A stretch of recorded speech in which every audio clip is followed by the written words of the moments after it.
평상시 김정은이 있을 때는 정치가 우위예요. 군인들은 하수예요. 김정은이 죽고 나면 이 구도가 깨질 거예요. 카리스마 있는 지도자가 없으니까 군부가 점점 힘이 세질 거예요. 이게 개발 독재형 군부 독재의 특징이에요. 그러면 이 집단 지도체제에서 총 가진 사람들의 힘이 세질 거예요. 점점. 군부의 실질적 권력 장악이 이루어질 거예요. 그럼 이 과정에서 김여정과 김주현은 아무런 역할을 못한다고.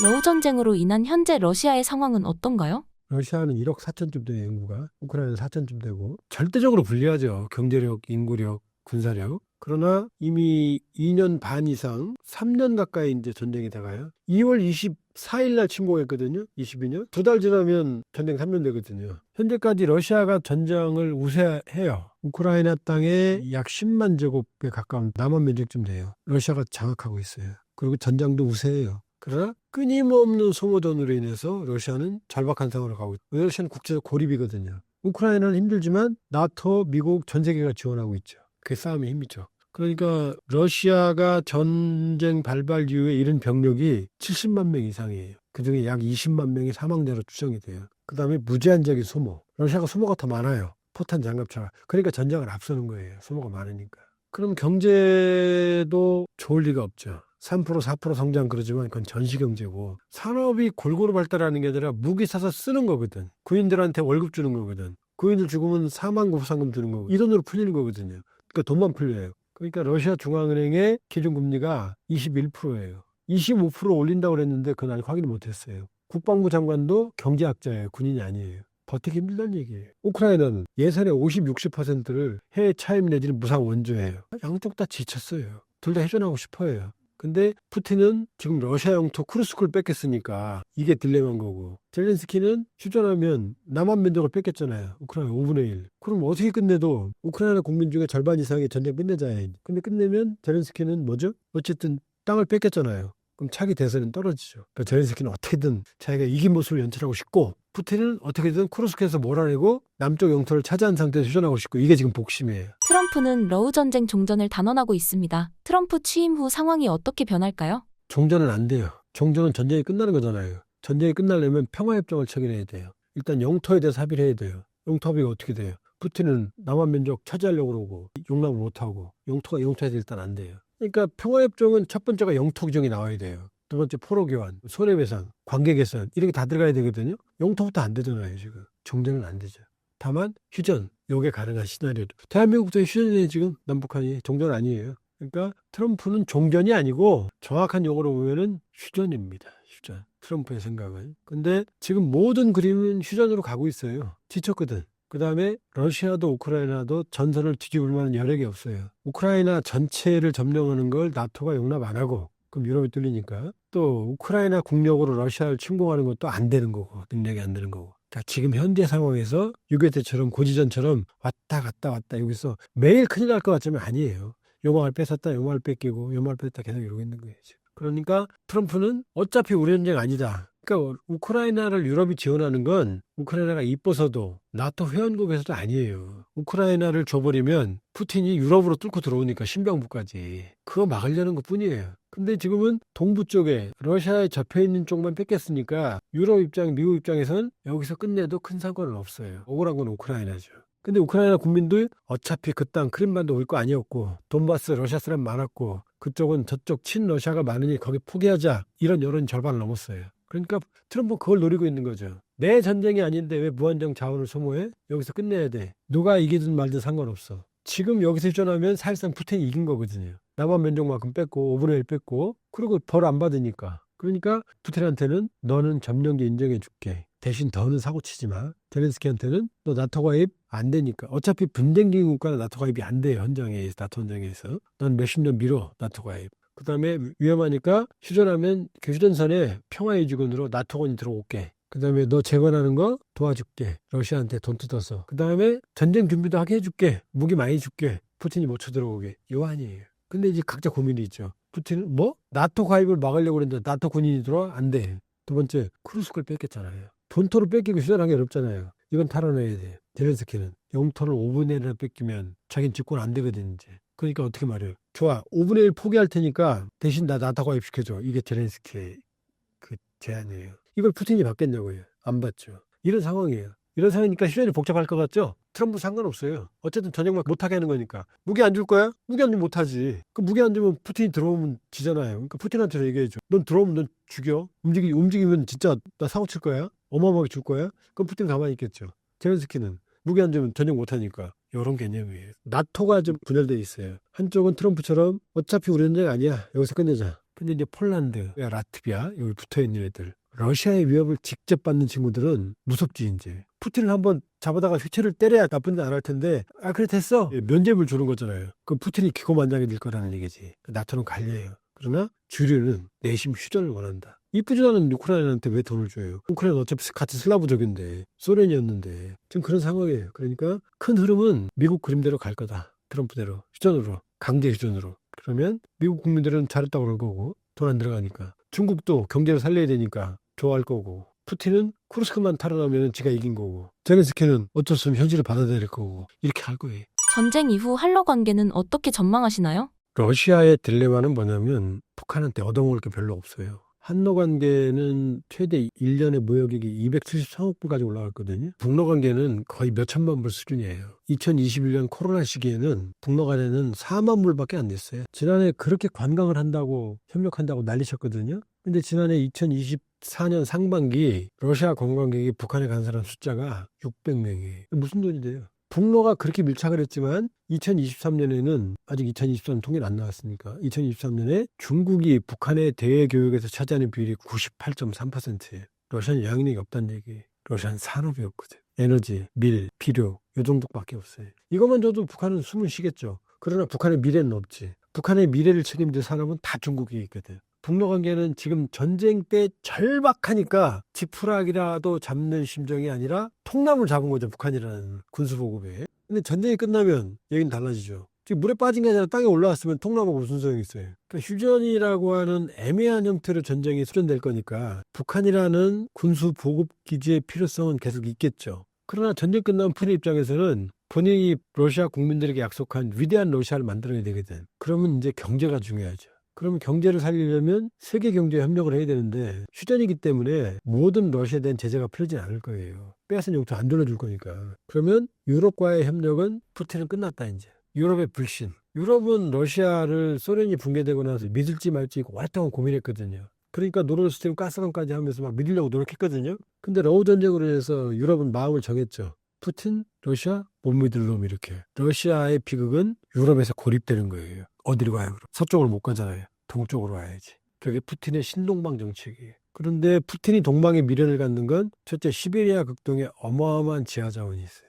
두 번째 블라디보스톡에서 유럽으로 이어지는 대륙간 횡단 철도가 있어요. 대륙이 다 연결돼요. 철도가 좋은 건 뭐냐면 대한민국이 지금 유럽으로 물건을 보낼 때 다 배로 가죠. 배는 안전하고 효과적인 수단이지만 하역하고 선적하고 이동할 때 어디를 지나요? 100% 적도를 지나요. 적도는 고온 다습해요. 초정밀 기계들은 절대로 배로 못 가요. 염분과 고온 다습한 비행기로 가야 돼. 그러면 기차로 가면 어떻게 돼요? 한 달, 두 달 가는 걸 부산항에서 철도로 만일에 시베리아 횡단철도 연결하면은 2주면 스페인까지 가요. 적도를 통과하지 않고. 자, 시베리아의 거대한 자원, 교통물류, 그 다음에 북극 항로가 녹고 있어요. 이건 좋은 건 아니죠. 북극 항로는 경제성이 뛰어나거든요. 이런 걸 이용해서 러시아의 미래를 살려보려고 푸틴이 노력하거든요. 그럼 그때는 북한이 중요할 거예요? 한국이 중요할 거예요? 한국이 중요하죠. 푸틴 머릿속에서는 김정은의 포탄, 우리의 경제력 이게 있는 거죠. 그러니까 러시아는 우리를 완전히 포기하지 않는다. 우리와의 관계는 항상 가능성을 염두에 두고 있다고 볼 수 있죠. 마지막으로는 좀 주제를 바꿔서 지난 한 해 북한 여성들의 활약상을 어떻게 평가하시나요? 김정은 정권은 여인천하라고 부를 수가 있어요. 왜 그러냐면 김정일이야말로 여인천하거든요. 알려진 여자만 5이에요. 왜냐면 홍일천, 김영숙, 그 다음에 김정남의 엄마, 장남이죠. 성혜림, 모스크바에서 죽었어요. 그 다음에 김정은의 엄마, 고용희, 그 다음에 마지막 부인이었던 김옥까지 알려진 것만 5이에요. 안 알려진 사람도 있을 거 아니에요. 참 힘들게 살았을 것 같아요. 그런데 이 여자들은 생전에 인민들한테, 북한 인민들한테 공개된 적이 없어요. 고영희가 죽은 다음에 선군 어머님 뭐 이렇게 해서 약간 기록령에 나온 적은 있어요. 그러나 살아생전에는 퍼스트 레이디로서는 역할을 하지도 않았고 북한 주민들은 김정일의 부인이 누군지 아무도 몰라요. 그래서 여기서 북한으로 요즘 뭐 전단 때문에 시끄럽죠. 계엄 사태 연루돼서 여기서 대북 전단 보내는 분들이 김정은을 체제를 흔들 때 제일 많이 보내는 게 김정은의 가계도예요. 너네 엄마 5명이지 이런 식이죠. 그러니까 북한 주민들이 그거 자체가 충격이에요. 몰랐으니까 전혀 몰랐으니까 김정일만 알았으니까. 그럼 할아버지로 가볼까요? 김일성? 김정숙은 알려지기 전에 죽었고 그러니까 이름만 알죠. 이름만. 백두여 장군 다 조작된 신화죠 진짜. 그런데 김일성은 부인을 공개했어요. 김성애, 김평일 엄마. 우리 금슬이 좋았거든. 그래서 김정일의 이복 동생인 김평일이 한때 권력을 잡을 뻔했어요. 왜냐? 김평일이 김일성을 닮았어요. 성격도 호방하고 김정일이 약간 내성적인 느낌이 좀 들거든. 근데 김평일이 호방했어요. 북한 군부의 군심도 다 갖고 있었어. 김일성을 닮은 인물이었고 거기다 자기 엄마가 김일성을 금도 좋고 그러니까 김정일이 힘들게 권력을 장악을 했는데 그런데 김정일 때는 김정일 하나만 맞단 말이에요. 김정은도 김정일이 뇌경색 2008년 8월 쓰러지고 나서 갑자기 태어나왔거든. 우리 이름도 몰랐어. 김정은으로 알았다고. 은으로. 지금 김정은처럼 나와요. 그러니까 김정일 가게는 비밀이었거든. 근데 김정은에 들어오면서 파격이 일어나요. 집권하자마자 어떤 여자를 데리고 나오래? 리설주. 집권하자마자 리설주를 공개성에 데리고 나와요. 한참. 이건 어마어마한 충격이었죠. 그러더니 리설주 나오거나 거의 즈음에서 여정이가 태어나네. 김여정이가. 오빠 그런 데는 막 여기저기 모서리 공주라고 그래서 막 꽃 잡고 깡총깡 뛰어다니면서 뭐 그냥 이러고 다녀요. 여자가 둘이 태어났어요 벌써. 리설주, 김여정. 한 여자가 또 태어나오네. 현송월. 이 여자는 이제 선전선동부에서 김정은을 보좌하는 현장의 컨트롤 타워 의전에 김정은 가면 100% 현송월에 나와요. 그러니까 현송월이 제일 많이 나와요 사실 이설주 김여정보다. 자 벌써 여자가 몇 명이에요? 3명 나왔죠. 그 다음에 최선희 외무상. 최선희가 북한의 상중부로 여자가 거의 없거든요. 최선희는 항상 핵심부에 앉아요. 헤드 테이블에 앉아. 최선희는 승승장구예요. 외무성 구상일 때부터. 2018년 하노이 그 다음에 싱가포르 2019년 하노이. 최선희가 부상인데 얼굴이 더 많이 나와요. 리옹호 회장보다. 자 그럼 봐요. 리설주, 김여정, 현송월, 최선희죠. 우리를 놀라게 하는 애가 또 나와. 김주혜. 2022년 12월 달에 나오거든요. 2013년생이거든. 그 9살 때 나왔던 얘기거든. 깡총깡총. 어디 나왔느냐. ICBM 발사하는 자리에 나와요. 이 깡총깡총이. 그러더니 2024-25 신년 경축 행사까지 나왔거든요. 그러면 공개 비공개 합치면 거의 40여 차례 나왔거든요. 2년 사이에. 자 그러면 볼까요? 김정일 얼굴만 지겹게 보다가 김정일 시기에 김정은 때는 여인천하가 됐잖아요. 리설주, 김여정, 김주혜, 직계, 현송월, 최선희. 그러니까 여인천하라고 말할 수밖에 없죠. 김정은 시기에는 유독 없던 일이 많이 벌어지고 그중에 상당수는 여성들과 관계가 있다. 그렇게 볼 수가 있죠. 이 김정은 시기 전체에 통틀어서 선대 김정일에 비해서는 여인찬하다. 김주의 후계자설에 대해 어떻게 평가하시나요? 세습 문제는 김주혜가 2024년, 2025년 자정에서 넘어가는 시기죠. 그 김주혜가 2013년생이거든요.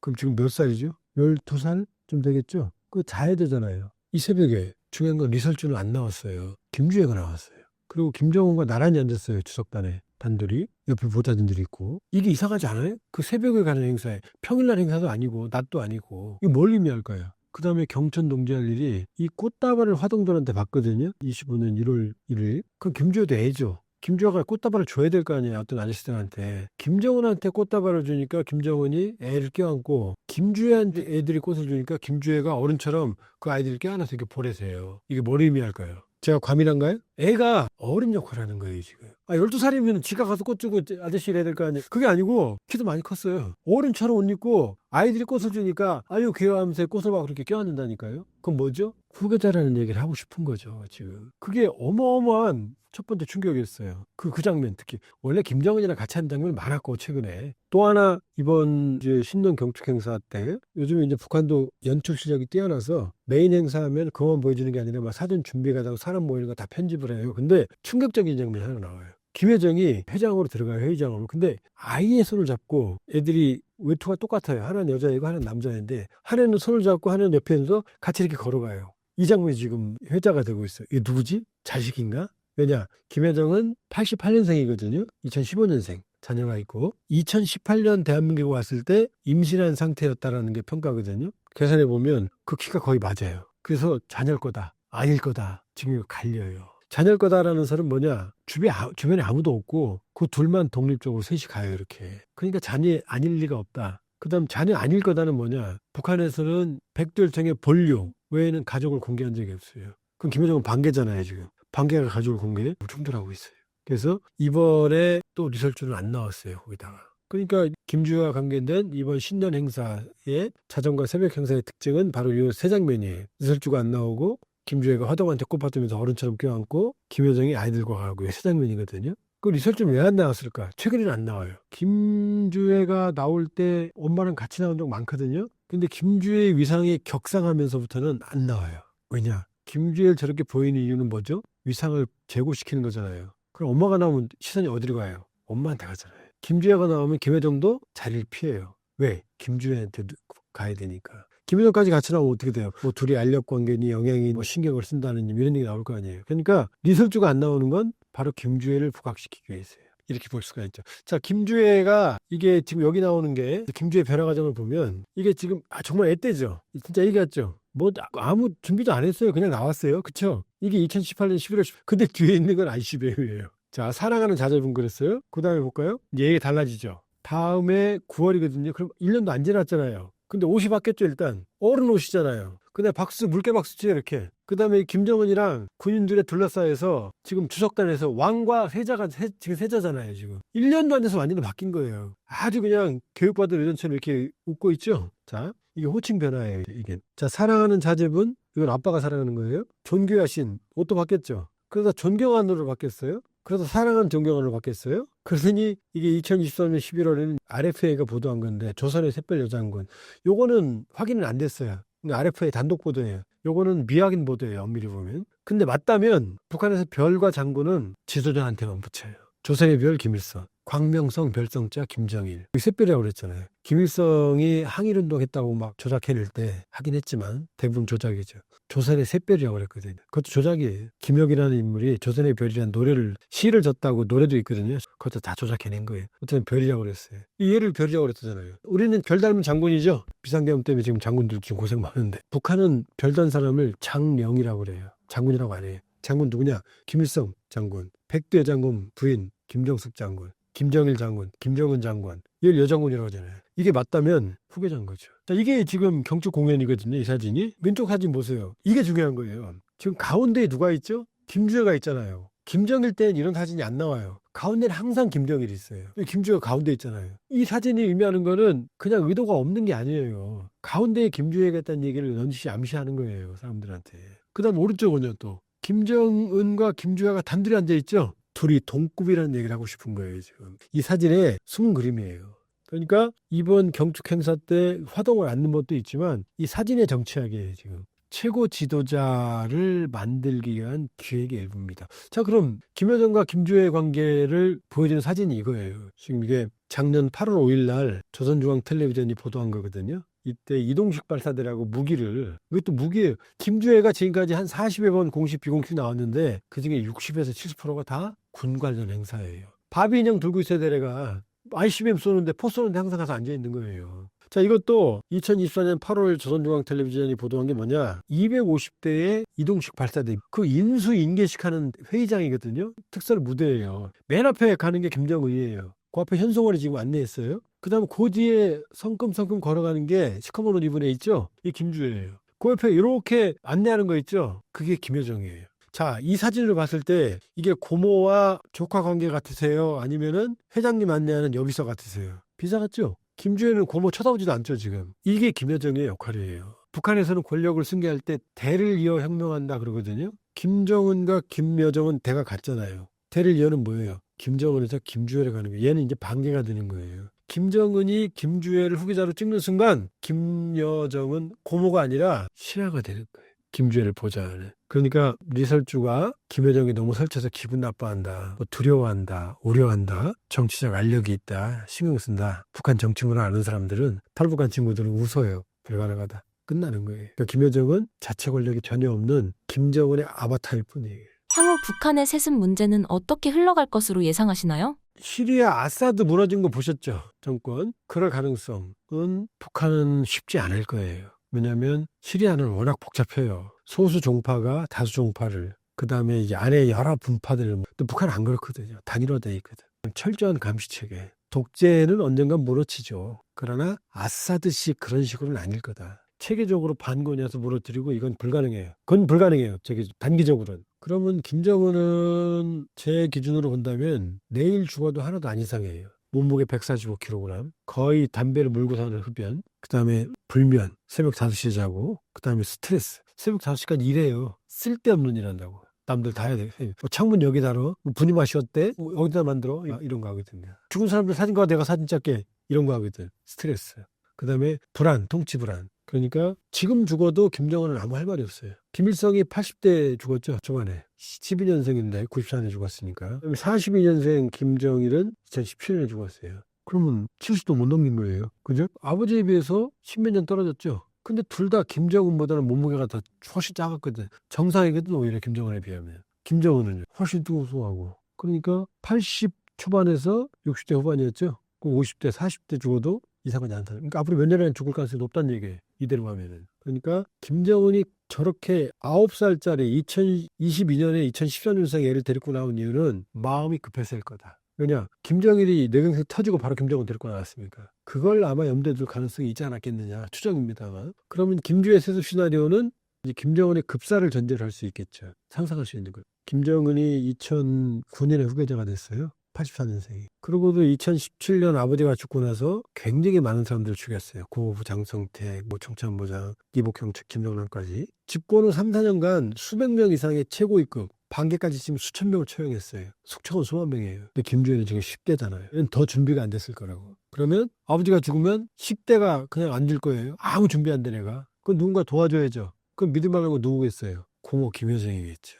근데 김여정은 자기 권력이 없거든. 주변 세력도 없거든. 있으면 김정은이 다 죽여버리니까. 그럼 김여정도 몰라. 어떻게 아느냐. 김여정이 내는 담화를 보세요. 그게 배운 사람이 내는 담화인가. 뭔가 쌍욕이 다 들어있잖아요. 그럼 김여정도 상황을 몰라요. 조직주도부 소속이 아니거든. 선전수석 소속인 걸로 추정이 되거든. 그러면 당이 지배하는 체제거든요. 당 조직주도 조영훈, 선전선동부 담당, 리란 이런 사람들. 그럼 북한에는 정치국 상무위원이 있어요. 김정은, 그다음에 총리인 박대성, 당의 핵심 조용원, 상무위원 최근밀이 최룡해, 군 7세 리병, 이 사람들이 정치국 상무위원이거든. 이 사람들이 중심이 될 거예요. 그다음에 정치국원 10명. 크게 보면 30여 명의 정치국, 작게 보면 정치국 상무위원. 이 사람들이 모든 노하우와 지식은 다 가지고 있거든. 그러니까 결정은 김주혜, 김여정이 하는 것 같지만 실제로 결정은 이 사람들이 하겠죠. 그러니까 김주혜와 김여정은 겉으로는 멀쩡하지 허사비가 된다. 김정은처럼 장악력이 없으니까. 그러면 사실은 김주혜로 후계가 된 것 같지만 노동당 정치국 상무위원 중심의 집단 지도체가 되는 거예요. 집단 지도체의 특징은 뭐냐? 시간 지나면 싸워요. 쟤들끼리 안에서.